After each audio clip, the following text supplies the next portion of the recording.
Hello friends, I am Dr. Umesh Bansod from the Department of English, J.M. Patel College, Bhandara, Maharashtra. हमने poetic अलग अलग forms को समझने की कोशिश की है। हीरोइक कपलेट को स्टैंजा फॉर्म से अलग अलग फॉर्म्स को हमने समझने का प्रयास भी किया है। Heroic couplet, free verse, blank verse, उसमें हमने टर्जा रीमा के बारे में भी अब डिस्कस किया है। ये स्टैंजा फॉर्म अपनी अपनी फीचर्स के साथ, अपनी कैरेक्टरिस्टिक्स के साथ आते हैं। हीरोइक कपलेट में 2 ही लाइन है। टर्जा रीमा में 3 लाइन स्टैंजा फॉर्म को हमने देखा है। हीरोइक कपलेट में आयम्बिक पेंटामीटर का स्ट्रिक्ट राइमिंग के साथ प्रयोग किया गया है। ब्लैंक वर्स में मीटर तो है पर राइमिंग नहीं है। फ्री वर्स में ना तो मीटर है ना तो राइमिंग है, सिर्फ रिदम का ख्याल रखा गया है।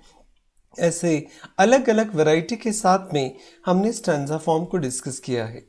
आज के इस लेक्चर में हम द चौसरियन स्टैंजा, या जिसे हम राइम रॉयल के नाम से जानेंगे, उसे हम सीखने का, समझने का प्रयास करेंगे। Let's try to understand what is the Chaucerian stanza stands for and why it was called rhyme royal.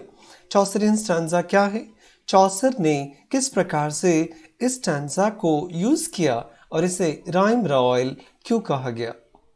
Geoffrey चौसर को कौन नहीं जानता। कैंटरबरी राइटर्स, कैंटरबरी टेल्स के सबसे नामी गिनामी राइटर्स में चौसरियन स्टैंजा के साथ साथ हम चौसर को भी जानने का प्रयास करेंगे।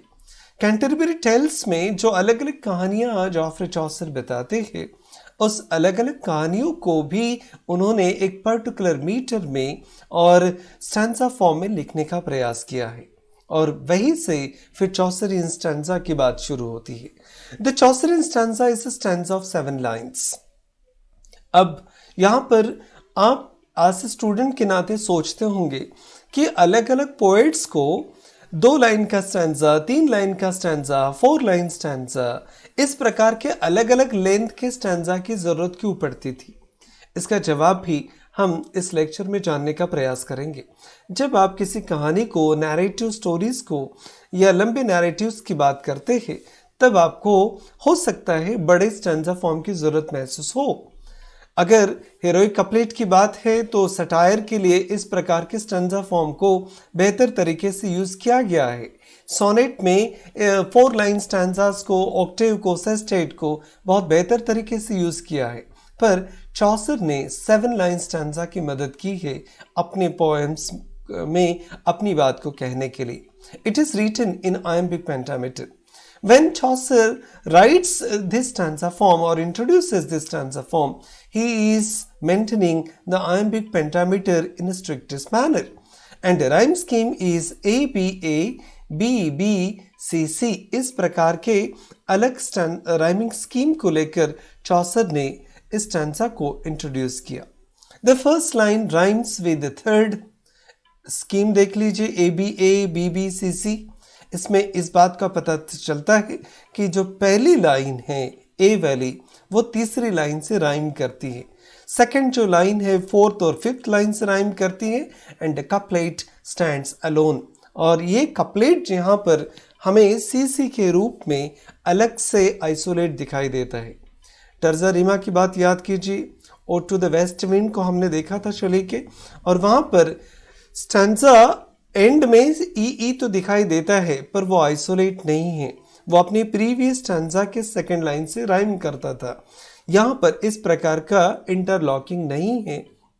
यहाँ पर आप इस बात को जानेंगे कि आखिरी की 2 लाइन जो कपलेट के फॉर्म में आती है वो बिल्कुल आइसोलेटेड है, वो इंटरलॉकिंग फॉर्म में नहीं आती चौसर के स्टैंजा फॉर्म में। It was first use in England by Chaucer. England में चौसर ने सबसे पहले इस स्टैंजा फॉर्म को यूज किया। It is suppose to be borrowed this form from France, और ऐसा माना जाता है कि इस स्टैंजा फॉर्म को चौसर ने फ्रांस से अडॉप्ट करने की, कॉपी करने की कोशिश की है। It was called rhyme Royals as it was adopted by King James I of Scotland in his King's Square। अब ये एक बात भी इंपॉर्टेंट है आपको समझने के लिए कि इसे राइम्स रॉयल क्यों कहा गया है, क्योंकि इस स्टैंजा फॉर्म को किंग जेम्स फर्स्ट जो थे स्कॉटलैंड के, उन्होंने अपनी पोएटिक ड्रामा किंग स्क्वायर में भी यूज किया है। इसलिए इस स्टैंजा फॉर्म को राइम्स रॉयल के नाम से भी जाना जाता है। Chaucer used it in Troilus and Cressida। Troilus and Cressida में The Parliament of Fools में The Prince's Tale, The Clerk's Tale, The Man of Law's Tale, The Second Nun's Tale, ऐसे अलग अलग टेल्स में और पोएम्स में Chaucer ने इस प्रकार के स्टैंजा फॉर्म को बखूबी यूज किया है। This form suited for narrative verse. जिस बात को हम जानने की कोशिश कर रहे थे कि 7 लाइन के अटपटे से स्टैंजा फॉर्म की जरूरत क्यों पड़ी चौसर को, तो इसका जवाब है उनके नैरेटिव वर्स के लिए ये स्टैंजा फॉर्म बिल्कुल सूट करता था and was used in later times. और बाद के समय में भी इस प्रकार के स्टैंजा फॉर्म को शेक्सपियर जैसे बड़े ड्रामेटिस्ट ने, पोएट ने भी यूज करने की कोशिश की है। Shakespeare use it in rape of Lucrece. William Morris use it in the early paradise. William Morris ने, विलियम शेक्सपियर ने अपने अलग अलग पोएम्स में इस इस स्टैंजा फॉर्म को, 7 लाइन स्टैंजा फॉर्म को यूज करने का प्रयास किया है एज ए वैरायटी। एक एग्जाम्पल भी देख लीजिए, जिस राइमिंग पैटर्न को हम राइम्स रॉयल में मेंटेन करते हैं वो है ABA, BB और CC। Head, eye, dead, sky, die, less, emptiness. ये स्टैंजा देखने के बाद में किस प्रकार से ABA, BB, CC stanza rhyming scheme को फॉलो किया गया है, इसका हमें अंदाज़ा आ ही जाता है। W.B. Yeats की अ ब्रॉन्ज हेड नामक पोएम है, उसमें से स्टैंजा लिया गया है। इसमें गौर करने वाली बात एक है कि लेस और एम्प्टीनेस, ये जो 2 आखिरी शब्द राइम करने वाले, ये स्टैंजा फॉर्म में आइसोलेट है, इसमें बिल्कुल इंटरलॉकिंग आपको नहीं दिखेगा। इस प्रकार के स्टैंजा फॉर्म को चौसर ने न बल्कि यूज किया बल्कि पॉपुलर करने का प्रयास भी किया। इसलिए इस स्टैंजा फॉर्म को चौसरियन स्टैंजा के नाम से भी इंग्लिश लिटरेचर में जाना जाता है। आज के इस लेक्चर में इतना ही। Thank you very much for watching this video.